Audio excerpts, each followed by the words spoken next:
There was calm over the skyline in Gaza City early Friday morning after Israel and Hamas agreed to cease fire across the border, a potentially tenuous halt to the fiercest fighting in decades following days of destruction and attacks. Israeli Prime Minister Benjamin Netanyahu's office said his security cabinet had voted unanimously in favor of a mutual and unconditional Gaza truce proposed by Egypt. Hamas said the ceasefire would be mutual and simultaneous. Abu Ubaida is the spokesman of the Hamas armed wing.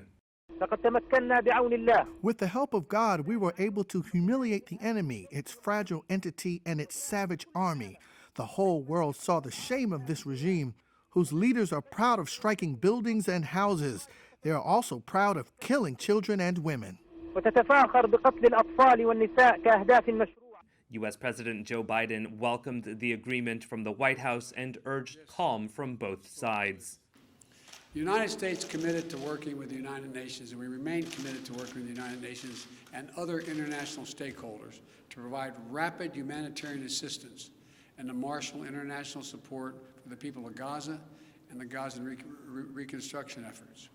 I believe the Palestinians and Israelis equally deserve to live safely and securely and to enjoy equal measures of freedom, prosperity, and democracy.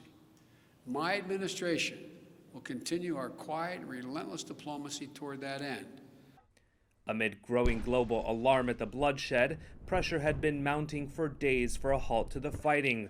On Wednesday, President Biden urged Netanyahu to seek de-escalation, while Egypt, Qatar, and the United Nations sought mediation.